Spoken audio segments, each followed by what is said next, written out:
Ah, o amor, aquele sentimento que nos foi pintado como um conto de fadas desde a infância. Nos filmes, nos livros, nas novelas, sempre a mesma história. Duas pessoas se encontram, se apaixonam, superam obstáculos e vivem felizes para sempre. Sem falhas, sem tropeços, tudo mágico, como se a perfeição fosse a única forma de amor. Mas a vida real não é um conto de fadas, né? A verdade é que o amor, quando vivemos de verdade, é imperfeito. Ele é cheio de nuances, momentos difíceis e desafios que nos fazem crescer. E aí vem o choque, quando percebemos que o amor idealizado por tanto tempo, aquele que sempre vimos nas histórias, simplesmente não existe. Aí a frustração bate e a gente se sente enganado. Ué, onde foi que eu errei? E quando o idealizado encontra o real, como a gente fica? O que fazer quando a gente descobre que o amor não é essa bolha de perfeição que a gente espera? Que ele pode ser caótico e frustrante muitas vezes e até mesmo doloroso. Hoje vamos falar sobre essa quebra de expectativas e a frustração que ela traz. Como navegar por esse sentimento de decepção. Como reconstruir o que entendemos por amor quando o conto de fadas se desfaz. E para ajudar a gente nessa conversa, a gente recebe hoje a Anitta Gomes. Com mais de 10 anos de experiência e tendo impactado a vida de mulheres ao redor do mundo, a Anitta vai ajudar a gente a transformar essa frustração em um caminho de crescimento pessoal e autoconhecimento. Bem-vinda, Anitta. Ai, que Seja muito alegria bem-vinda. estar aqui. Novamente, né? Acho que até para lembrar as pessoas, a gente tinha um quadro lá no Terapia, no começo da Terapia, em 2019, eu acho. Quando a gente era um casal. A gente era um casal ainda, morava junto. A gente criou um quadro chamado Em Pratos Limpos e a gente foi conversar com a Anitta, né? Foi massa. Ela até falou Foi pra gente aqui nos incrível aquela bastidores que a gente deixou ela numa sinuca de bico. Nunca vi tanto hater num vídeo só. Mas aqui o pessoal é legal. Aqui o pessoal é mais amoroso. Quando a gente decidiu falar sobre a frustração desse amor idealizado, eu falei, vamos chamar a pessoa que acaba com o nosso... com a idealização. E falei, então, não existe. Você fala, porra! Como falei, assim? Você muitas vezes nos atendimentos já quebrou esse ideal romântico das pessoas. Quase que quebrou o semanalmente. castelo delas. Sim, querido. É muito difícil, mas é uma verdade que a gente precisa encarar. Senão a gente continua criança. E crianças não podem se relacionar. Essa idealização, ela gera muitas frustrações. Então você encontra alguém, imagina que esse alguém é o ideal de pessoa, a pessoa, existe toda uma expectativa em cima de alguém, e você começa a se relacionar com uma imagem que não é real, né? A neurociência diz que a paixão dura até 2 anos e que o nosso cérebro, em estado de paixão, é como se ele estivesse em estado de demência. Então vamos combinar que até a paixão acabar, a gente está olhando para o outro de forma idealizada. Né? A paixão é essa projeção do meu eu idealizado nessa pessoa que eu estou me relacionando. É quase um filtro na frente da É um realidade, espelho. né? É bem narcísico. Ah, tá. É mais sobre você É mais sobre mesmo mim. do que sobre o outro, É a né? minha luz projetada no outro.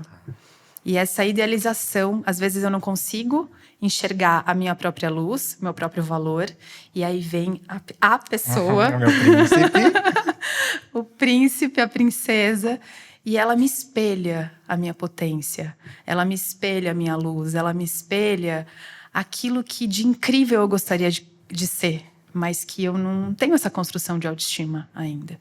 Né? Se a gente pensa em construção de autoestima, ela acontece por espelhamento o tempo todo. Então, se você recebeu estímulos e elogios para os seus potenciais na infância, a sua autoestima tende a ser melhor na vida adulta. Se você não recebeu, a sua percepção de auto-valor você precisa construir depois. Né? Então, a criação de autoestima é através de espelhamentos. Daquilo que eu vejo que me toca, que me inspira, né? Do que eu admiro no outro, mas também da sombra do outro. Então, quando a gente está nesse estado de apaixonamento, né? E a projeção tem muito a ver com o estado de apaixonamento, a gente... como se a gente colocasse um óculos. Um óculos que tem a ver com o meu checklist. Então, eu vou buscar no outro aquelas características que eu idealizei como a pessoa ideal. E isso, falando dos sintomas, voltando para os sintomas, a gente tem frustração, a gente tem decepções, que você fala, ai, será? Mas ainda você está nessa construção, então você vai, não, mas ele é tão lindo, ai, mas ele foi gentil. O outro, ele se mostra como ele é, mas nesse estado, a gente não quer enxergar o outro ainda. A gente está muito na nossa autopercepção e nesse desejo profundo de que o outro atenda essa lista e esse desejo. E é muito difícil a gente chegar nesse entendimento, né? Porque é isso, a gente está sempre bombardeado com ideias do que é o amor, né? As pessoas gostam de rotular. Eu entendo que seja mais fácil para a gente entender, porque é uma coisa tão abstrata, né? O amor, tipo, pode ser amor romântico no sentido afetivo sexual, mas pode ser um amor por um filho, um pai, um irmão, um amigo. E aí, como que a gente tenta cair um pouco na real, assim? Eu sei que terapia tem... Terapia ajuda muito, mas... Então, quando a gente fala de relacionamento, o outro como um espelho, né? Eu gosto muito de enxergar o relacionamento como seja um relacionamento amoroso, seja um relacionamento de amigos, de filhos, de pai e mãe, né? A relação com os pais. Elas são grandes potenciais de aprendizagem da gente mesma. Eu só consigo saber sobre mim nessa relação, né? Se o Lucas fez algo para mim que me ofendeu, não é o Lucas, é sobre mim. Né? Sempre é sobre mim. É óbvio, às vezes o Lucas não foi uma pessoa legal, às vezes ele pisou na bola, às vezes ele foi maldoso, ele foi intencional, ele quis ferir. Mas se eu não tô... Se não tem gancho aqui, não pega. Até a má intenção dele não vai conectar com isso, comigo. Mas o outro, ele espelha o tempo todo a nossa dor. Assim como nesse estado de apaixonamento, o outro espelha a minha luz, a minha potência, a gostosura, a paixão. As relações acontecem no dia a dia o tempo todo como grandes presentes para a gente poder se conhecer. E eu acho que de 10 anos para cá, fazer terapia, e acho que vocês têm uma grande contribuição com isso, deixou de ser algo só para os loucos. Então, sim, a terapia é uma solução. Mas acho que a gente pode falar, Lucas, sobre os problemas, né? De onde vem isso? E eu fico pensando, além de olhar para dentro, porque aí você descobre que existe uma paixão que foi idealizada, que te ensinaram desde a infância, sei lá, os filmes, as novelas, os desenhos e tal. Só que isso continua com a gente, assim, porque daí acho que você percebe que talvez esse cenário ideal não exista, mas aí você vai assistir qualquer comédia, tem sempre um romance envolvido. Aí você ouve qualquer música, é sempre sobre um amor da sua... Abre o Instagram, um monte de casal apaixonado. Então parece que... a minha sensação é que a cabeça fica o tempo inteiro assim... Racionalmente eu sei que não, mas toda hora continuam nos mostrando... E te engatilhando, de certa forma. Assim, é óbvio, né? Não é um gatilho pesado, mas é um gatilho que é um gatilho você... de escassez. Te falta. E que no fim, a minha sensação é de que ninguém tem. E aí, às vezes, quem não tem e tá na relação me mostra pro outro... que é quase um cenário perfeito, que é aquele post maravilhoso da viagem no chalé incrível, que você fala, nossa, eles ficaram... Todo mundo tá vivendo eles esse transaram por sábado e domingo o dia inteiro, ficaram, sabe, nada de ruim aconteceu. Então, quem não tem, parece que tá mostrando, tipo, não, porque também queria ter, eu acho. E aí, também, quem tá sem fica, meu Deus, sobrei, o que aconteceu? Mas o racional difícil. fala, não, é uma ilusão. Mas tem sempre, parece que algo te puxando de volta pra essa ilusão também, né? Porque a gente vive um momento das redes sociais, né? Isso, de 10 anos para cá, é um recurso muito, muito sacana, né? Que potencializa o que já tanto existia, de controle, né? da vida do outro. Eu controlo a vida do outro, eu controlo o que eu mostro para o outro, tanto quanto de dor profunda, né? Quantas clientes minhas que terminam relacionamentos e eu tenho que ser muito dura e falar assim, bloqueia agora. Para de olhar o Instagram. Como é que faz isso? Não sei. Porque é muito... loucura, né? Fere. Fere. Quando você está num estado de dor, você não sabe o que o outro está vivendo. Você só olha os louros. Você só olha a parte bonita, luminosa da vida do outro. Porque é isso que a gente mostra no Instagram, né? Quem mostra o BO no Instagram? Quem mostra? Muito Inclusive, raro. desconfiem de quem tá mostrando muito BO, porque às vezes aquele BO ainda é maquiado, né? É um BO que eu posso e eu banco mostrar, né? Ale, mas você traz uma coisa, eu acho que é importante a gente... Pra mim, não dá pra falar de autoconhecimento sem entender de onde a gente parte. Que história é essa que nos compõe? De onde a gente parte, né? Porque nem sempre foi assim. Então, se a gente pegar a história do amor, já que, né, essa idealização toda, se a gente pegar a história dos casamentos, eram casamentos por negócios, até pouquíssimo tempo atrás. Eram casamentos arranjados, as pessoas casavam, as famílias casavam os filhos, né? Então, essa família tem um dinheiro compatível com essa família, logo se junta para a perpetuação daquele capital, inclusive. Então, casamento era negócio, até muito pouco tempo atrás. Aí, inventaram o amor romântico, né? Vem o romantismo e vem todo esse movimento de idealização, de fugir para casar, Romeu e Julieta. Cara, é isso que a gente vive hoje. E a gente começou a construir a nossa psique em cima dessas referências. E se a gente pega os livros, as séries, as novelas, as histórias que dão ibope no Instagram, quais são as histórias? Intriga. São as intrigas. E tem um estudioso que chama Karpman. Vocês conhecem o Triângulo Dramático de Karpman? Não. É incrível essa teoria. Porque ele se baseia nos contos de fada. E aí ele percebe que as relações elas se dão por triângulos. Sempre um triângulo. Que os triângulos são os que mais trazem audiência, né? Os famosos triângulos amorosos. O casal né? e a amante, né? O algoz. Então, dentro do triângulo, a gente tem numa ponta o algoz, no outro a vítima e na outra o salvador. E essa relação, essa triangulação, ela constrói, se você colocar essa lente e começar a perceber agora as séries, os livros, todas as histórias. Tanto é que chama Triângulo Dramático de Karpman. Karpman foi o cara que nomeou isso. E a verdade é que a gente cresce, então, pai, mãe e nós. Então, alguém está na vítima, alguém está no algoz e alguém está no salvador. E ora, só que isso não é um papel fixo. Então, a vítima, que está lá toda com dó dela mesma, em algum momento ela vira agressora. E aí, o agressor vira vítima, sabe? E o salvador fica nessa dança. E todas as nossas relações, hoje, de verdade, são inspiradas nessa dinâmica. E tanto esse triângulo, essa triangulação, relações baseadas em triangulações, quanto relações de projeção baseados no amor romântico, a gente tem relacionamentos infantilizados. Essa é a verdade. Hoje a gente tem adultos, em corpos de adultos, vivendo como crianças. Para mim, o processo terapêutico é um processo de adultecer. É de você levar o outro a adultecer. O terapeuta tem o papel de trazer recurso para que o outro cresça emocionalmente. E o que a gente vê hoje? Avós, pais, criando crianças infantilizados nessa dinâmica de barganha, porque o triângulo ele trabalha o tempo todo na barganha. Não existe autorresponsabilidade afetiva e emocional. Eu projeto no outro, eu faço chantagem emocional, eu flerto com a sacanagem no sentido de ferrar com o outro, de diminuir o outro, né, para conseguir o que eu quero.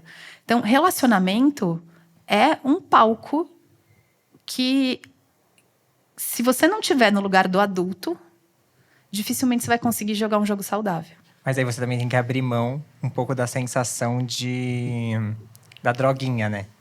Porque cada vez que você fica mais consciente, parece que isso vai quebrando um pouco essa euforia da droga do começo da paixão, porque você sabe o que está acontecendo. Aí o jogo acaba... Não que ele perde a graça, mas a sensação da paixão que te cega também é gostosa. Né? Não quer dizer que você não vai viver, tem como porque viver, você não consegue controlar isso, mas você vivendo consciente, você já não quebra um pouco da sensação então, da euforia? Aí que tá. Eu acho que tem um preço que a gente paga por adultecer, né? Não é então tá. Então, já que eu já sei que tem uma projeção, que o amor romântico me forjou e, portanto, esse não é o relacionamento saudável, sustentável, gostoso... Gostoso, né?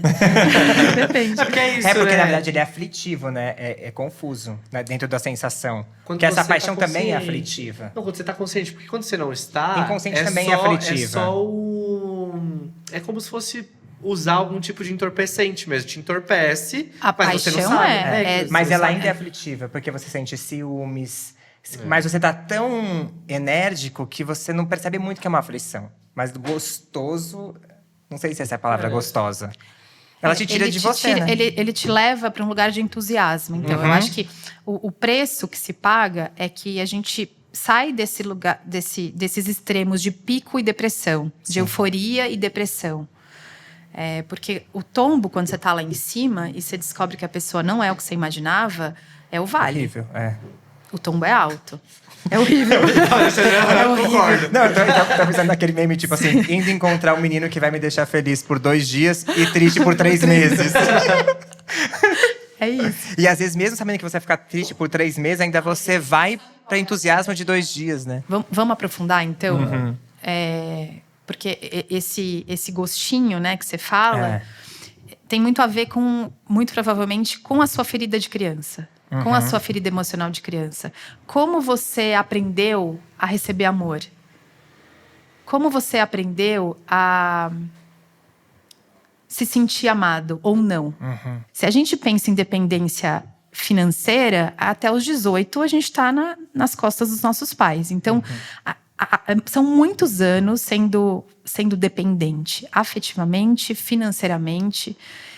O que eu ensino para as minhas mulheres, né, o meu trabalho com as mulheres hoje, dentro da Escola do Feminino, passa pelo desenvolvimento dessas 3 liberdades que eu chamo, as 3 autonomias. Autonomia financeira, emocional e espiritual. Para que eu me banque no mundo. Né? Espiritual no sentido de não depender de uma liderança, de ser dona da própria espiritualidade, de ser dona do seu próprio corpo, da sua sexualidade. E as mulheres, agora falando do meu universo, do universo que eu cuido, as mulheres, elas ouvem, as mulheres da minha idade, um pouco mais novas, um pouco mais velhas, elas ouviram de alguma forma das suas mães: não dependa de um homem, minha filha. Sim. Né? Talvez vocês tenham tido essa referência em casa. Não, a minha mãe, apesar dela ser de outra geração, é porque ela teve que… Ela caiu na realidade dela ali. Eu não posso depender de homem nenhum, grande porque perigo. ela teve que se separar. Exato. Então ela passou isso pra minha irmã. Não enfim, dependa de um não homem. dependa de um Só homem. que as mães ensinaram a não depender de um homem financeiramente. Afetivamente, emocionalmente, o que eu recebo de mulheres foda, empresárias, grandes executivas, e elas chegam pra mim por qual dor? Dependência afetiva. Sim. Elas, assim, tomaram o pé na bunda e foram pro fundo do poço e não conseguem sair de lá e não conseguem se desvincular desse ex-namorado, marido, parceiro. E é um contraste com a mulher forte e foda que ela é. E ela não consegue admitir isso pro mundo. Ela não pode, porque ela é uma mulher tão foda, tão pica, tão pausuda, que ela não pode. Como é que ela mostra essa fragilidade? E ela não consegue. Então, nesse espaço íntimo, ela consegue dizer, né? E a gente consegue aprofundar. Então, eu sinto que a gente está vivendo gerações e gerações de vazio afetivo, de conexão real. Às vezes você tá com seu parceiro e ele também não está disponível. Sim. Né? E o que eu mais vejo hoje são pessoas indisponíveis, loucas para se relacionarem. Sim. A gente tava falando num episódio que a gente gravou recentemente, justo um pouco sobre isso, né? A gente repara, talvez não com tanta profundidade quanto um terapeuta, mas nas dinâmicas das pessoas. Então tem aquela pessoa que termina e assim e vai emendando um relacionamento no outro porque ela não consegue ficar sozinha. Às vezes não é nem sobre as outras pessoas, é sobre ela e a dependência dela de repente, um relacionamento, inclusive, idealizado, né? É sobre isso, mais ou menos, que você quer dizer nessa dependência? A gente tem algumas feridas. Tá. Se a gente for… Né, tem um livro que eu gosto muito que chama 5 Feridas Emocionais. Ela conseguiu elencar bonitinho, assim. E eu gosto muito de trazer esse olhar. Ela fala que toda criança não é o que ela vive, mas é como ela vive. Ela lê o mundo a partir daquela dor. Então, a gente tem 5 feridas: rejeição, abandono, humilhação, traição. Não lembro a outra. Mas a verdade é que para cada… A gente pode ter vivido a mesma situação. Eu recebi aquela situação e me senti rejeitada pelos meus pais.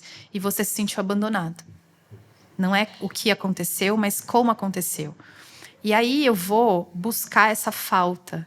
Isso que me falta. Eu acho que aí o amor romântico pega. Né? O amor romântico, ele vem construir uma imagem de que o outro me completa.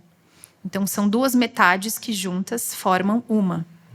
Só que isso não existe, e aí é o gap, aí é o problema, né? O amor em si, a projeção, ela vai acontecer, né? Agora, se eu me entender como alguém inteiro, que tem qualidades e defeitos, luz e sombra, que sou uma pessoa legal, mas também não sou tão legal assim, me relacionando com outra pessoa que também é humana, fica muito mais fácil. Então, vai ter o gostinho, vai ter a gostosura. Mas entende que é uma coisa muito mais pé no chão? Não é perder...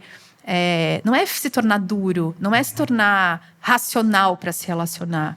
Mas é entender que, cara, eu tô me relacionando... Por mais que eu esteja apaixonada pelo Lucas e idealizando e enxergando nele o cara... Mano, ele é uma pessoa... tão humana quanto eu, que vai fazer merda. Porque a vida dele não é sobre mim, é sobre ele. Né? E o amor romântico, ele traz essa idealização. E todos os lugares que a gente vai, as histórias que a gente ouve, forjam a gente a buscar essa relação. Eu brinco que as mulheres, as meninas, elas têm modelos de relacionamento inspirados na Disney. Né? E a Disney é um baita retrato desse triângulo. Então, a gente tem a princesa, mocinha, o príncipe salvador e alguma bruxa má, que é o algoz, né? E essa dinâmica acontece. Agora, qual a referência dos meninos? Não sei se vocês receberam essa referência. A Playboy. Então, homens buscam gostosas. Estou falando aqui de uma referência heteronormativa que afeta a nossa psique, independente de você ser heteronormativo ou não. E meninas buscam príncipes. E a gente tem moedas de trocas diferentes entre homens e mulheres, aqui falando de relações entre homens e mulheres, que é a mulher, ela busca conexão. Ela precisa de conexão, ela precisa de afeto. O homem busca sexo. Então, eu tenho uma moeda contra a outra. E ninguém se encontra, se você não me dá o que eu quero, eu também não te dou. Parece que ninguém se encontra nesses dois lugares, Só né? que porque é pela falta, Lucas. É pela minha falta. Eu vou buscar em você algo que me complete. Eu tenho que buscar em mim isso que me completa. Não existe a tampa e a panela. Eu tenho uma amiga que fala, se existe, toda panela tem sua tampa, eu sou uma frigideira. Eu falo, que bom!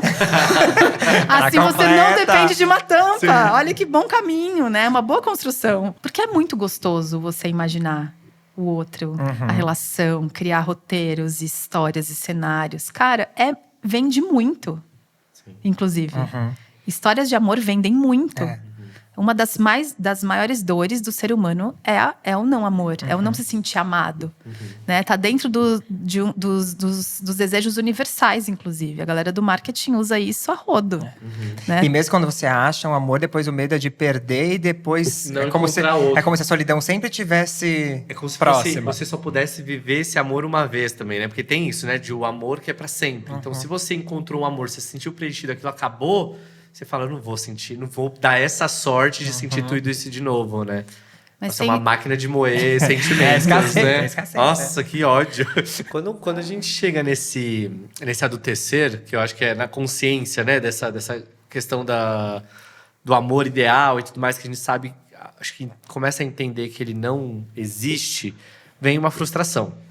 Né? Eu acho que a frustração é algo que vai estar ali, né? Quando você tem esse insight, né? Quando a coisa aparece na sua cabeça de uma forma mais clara. Você acha que essa frustração, apesar de ser uma frustração, ela é benéfica para quem sente ela ali? Porque todo o castelo que você construiu desmorona. E aí você fica ali com aquele sentimento, né, de vazio.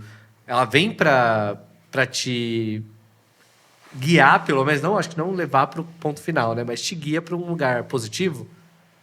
Não é gostoso, mas toda frustração, ela é uma comunicadora. Ela é uma comunicadora de uma idealização, de uma expectativa. Eu ensino para as minhas alunas que adultas têm intenção e não expectativa. Né? Quando eu conhecer alguém, qual a intenção eu tenho para esse relacionamento? Porque se eu tiver expectativa, não está no meu campo de atuação. Quem espera do outro. O outro precisa estar implicado. Né? O que precisa acontecer como é que eu tomo a minha parte? Qual é a minha parte para que essa relação dê certo? Porque nessa lógica do triângulo, se não der certo, alguém é o culpado. E não sou eu. Você vai caçar alguém pra colocar a culpa, né? E aí você se torna o vilão. Você poderia nem ser o vilão, né? A vítima, total. Você vai pra um lugar de vítima. Ele me abandonou, ele me deixou. Ele não era o que eu esperava. Ele não era o que ele prometeu. Ele disse pra você desde o primeiro dia ele não prometeu quem era nada, ele. Né? Não prometeu nada, você que… E eu acho que tá esse é o problema, Lê, do olhar que distorce. É eu buscar enxergar no outro aquilo que eu quero. Esse é o problema. Eu quero que ele seja o príncipe. Eu quero que ele seja o cara. E aí eu vou buscando. Meu, você viu? Ele abriu a porta do carro. Ai, Você começa a enxergar. Ai, você viu? Mas ele trata mal a ex-mulher. Ele fala mal da mãe. Tipo, mano, Mas ele tá te dando… Eu falo pras Aí minhas você mulheres… só olha pra ele abrir a porta do carro. Deixa no cantinho aqui, assim. Eu falo pras minhas mulheres, testem os homens. Os homens testam as mulheres. As mulheres não testam os homens. A gente tem que testar as pessoas, gente. Isso é coisa de adulto. Mas a gente não testa. Eu falo, esquece a carteira em casa um dia pra ver se ele paga a conta. Testa a pessoa. Como é que ele… Antes de você entrar com tudo, né? Antes de você mergulhar de cabeça. Testa a pessoa, mas isso pra tudo, né? Relação profissional, a gente não contrata alguém e faz um tempo de experiência? Sim. E agora ainda tem disso, né? Porque as pessoas pulam o namoro, né? De repente tá morando Tá morando junto na terceira semana. Eu até me arrepio. Não dá, Não, não. e essa expectativa fica tão grande no outro que de repente parece que é só… Tem que ser aquele ser. Que a partir da hora que você coloca na cabeça, que é o fulano que vai te entregar aquilo. Ale, Aí você fica agora nele. conta. Vamos supor que eu seja a fulana que tá projetando em você. Sente aqui, sente. Se abre pra sentir. Se abre pra sentir. De repente eu te encontro e você é a pessoa que eu esperava. Tem uma falta dentro de mim. Vai sentindo. Tem uma falta profunda dentro de mim. E eu enxergo em você o Salvador. A pessoa que vai solucionar a minha dor, a minha falta. O que acontece aí no seu corpo? Então, a primeira coisa que já é aflitivo. Pelo amor de Deus, deixa eu sair daqui. Você começa a sentir o ombro Exatamente. pesado. Não é pesado? É pesado. Você sentiu? Você fica aflito. É isso que a gente faz, cacete. que eu ando sentindo esses dias. Sentiu como é? Eu ando sentindo na vida. É? Porque eu reparei esse dia recentemente em 2 momentos que eu estive nas 2 posições. E quando você é a pessoa que tá esperando do outro, você também fica, nossa, ele não retorna. Aí depois, quando eu fui de doutorado, eu falei, não quero, eu não falei que eu ia te entregar isso. Por que Você por tá que tá querendo? esperando isso de mim se eu nunca te prometi? Sim. E aí eu percebi também que, no fim, essas 2 pessoas estão sofrendo, na verdade, né? Os 2 lados, né? É aflitivo pra todos os a gente fica lados. sempre achando que só quem cria expectativa que fica sofrendo muito dentro da relação. Mas o que tá com o peso também… A expectativa, olha como é pesado. Você sentiu agora. Sim. Cara, é muito peso. E se a gente pensa num relacionamento sustentável e saudável, a gente precisa muito respeitar a ordem do equilíbrio, da balança. O que eu dou precisa ser equânime com o que eu tomo. Se eu dou mais e o outro dá menos, a gente gera um ruído, uma desordem. E aí o que vai acontecer? Eu começo a criar relações disfuncionais. Eu fico cobrando do outro, quem deu mais cobra do outro, mas o outro não pediu para você dar. E muitas vezes você dá porque você quer manipular, controlar, seduzir. Isso acontece muito na dinâmica entre homem e mulher. Isso aconteceu muito comigo. O Olindo, quando comprou o primeiro apartamento dele, gente, a pessoa achou que ia casar, né? Eu aqui, no caso. O Olindo comprou o primeiro apartamento dele, não sei, ele deve estar aí ouvindo. E ele não tinha nada. Ele tinha uma cama, e o apartamento todo completinho. Ele tinha uma cama, ele morava com um amigo que tinha o enxoval tudo, garfo, tudo. Eu não tive dúvida. Fui na casa da minha mãe, peguei lá uma meia dúzia de prato, um garfo, um som pra gente, tipo, uhul, vamos brincar de casinha. Ele ficou tão puto, tão puto. Ele se sentiu completamente invadido. Tipo, mano, eu nunca morei sozinho. Primeira casa. O que essa louca veio aqui invadir esse espaço que não é dela? E eu… Nossa, eu fiquei muito sentida. Você tava ajudando ele. Eu falei assim, como você é ingrato. Eu fui lá, peguei, trouxe pra te ajudar. Tudo isso. Que ingrato você é. Meu, você A pediu pessoa para ajuda? no A pessoa dividir, pediu ajuda. Olha que loucura, né? E eu queria o quê? Seduzir esse homem. Falar, eu sou a mulher certa pra casar. Sim. Sou muito boa pra casar, entendeu? Sou eu a mulher que vai ocupar essa casa daqui uns anos com você. No fundo é isso, né? Eu tenho que mostrar pro outro que eu sou. Então eu vou dando, eu vou criando essa desordem, né? Numa relação, a gente precisa dar isso para o outro devolver, para saber se ele tem interesse. Porque se ele tiver interesse, ele vai dar o tanto e um pouquinho mais. Sim. Construção de relacionamento se dá todo dia. E é uma dança. E eu preciso escutar o outro. Eu preciso genuinamente escutar o outro. E não fazer com que ele diga o que eu quero que ele diga, que é o que muita gente faz, né? Essa manipulação, essa forçação de barra, essa chantagem emocional, que é uma dinâmica infantilizada. Então será que a gente tá chegando ao final, acho, né? Mas talvez será que uma conclusão é que a gente tem que tomar cuidado com as referências que a gente ainda tá consumindo? Que às vezes eu tô ouvindo uma música, eu passo. Eu fico, ai meu Deus, tá muito idealizada essa canção. Tô aqui cantando esse negócio, já vou mandar mensagem pra alguém achando que eu vou colocar, sei lá, outra coisa, uma Ale, música sobre natureza, já sabe? que eu sinto, acho que sim, acho que novas referências e novos repertórios são sempre bem-vindos. E talvez a gente tenha um desafio que é onde buscá-los, né? Porque falta. É. Qual a referência de um relacionamento que você acha do caralho? Você tem? Talvez, se tiver a gente teve sorte. Nossa, é impossível. É. Né? Então, E que não seja buscar- idealizado, né? que não É. seja idealizado. E que você conheça, né? Que você É. sabe que também tem perrengue. Que não é só… Tipo, Que você já, eles passam já pelo experimentou perrengue. viver junto ali Eles- alguma coisa, né? Eles passam bem pelo perrengue, né? Que a gente conheça a luz e sombra desse casal. É. E isso é uma coisa. E a outra solução é a autorresponsabilidade. É você se responsabilizar e entregar para a sua criança interior aquilo que faltou para ela. E aí volta para a terapia. Vai descobrir o que te faltou. O que você acha que faltou. Qual é a dor? O que eu estou projetando no parceiro que é da minha conta, sou eu que tenho que dar conta. Se eu não me sinto amada por mim mesma, como é que eu vou conseguir ser amada pelo outro? Eu preciso me entregar segurança, proteção, afeto, parceria. Eu preciso ser a pessoa que não me abandona, que não larga a minha mão, que não dá as costas, que não trai. Eu preciso ser para mim mesma.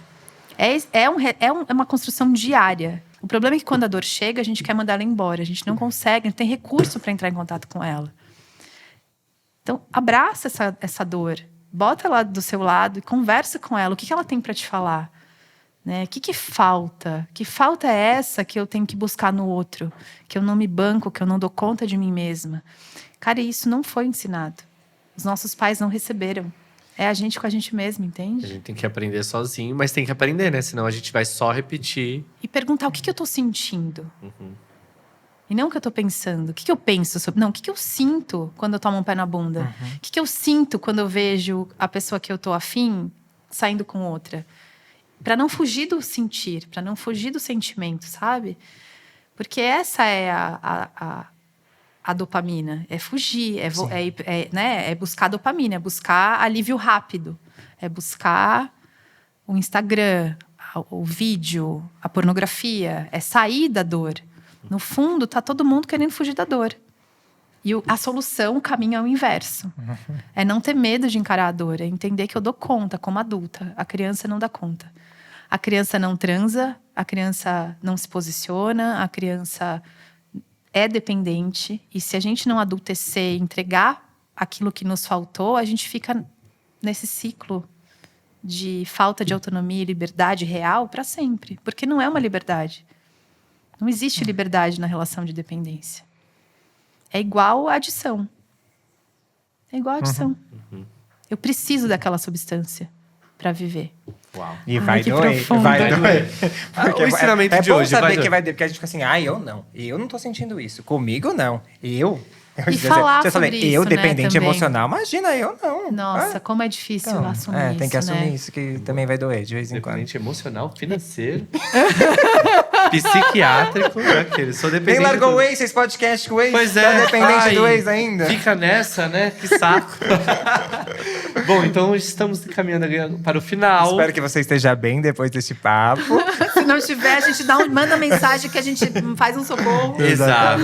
Se não tiver, ligue já para sua terapeuta. Se não tiver uma, já vamos deixar o contato da gente aqui embaixo para você.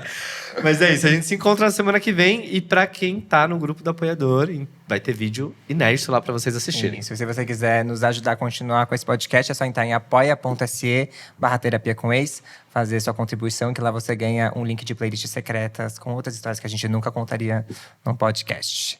Obrigado pela companhia, termine se for preciso e cuide-se bem. Tchau! Hoje a gente vai responder uma pergunta que sempre nos fazem. Como termina? Mira o que a gente fez. Pegou frases que as pessoas geralmente usam em processos de término. E a gente vai ler essas frases e vai dizer se cada um de nós acha que é uma frase boa pra terminar, Ou ruim. negativa ou indiferente. Te amo, mas não quero mais transar com você. Limão! Essa eu odeio, desculpa.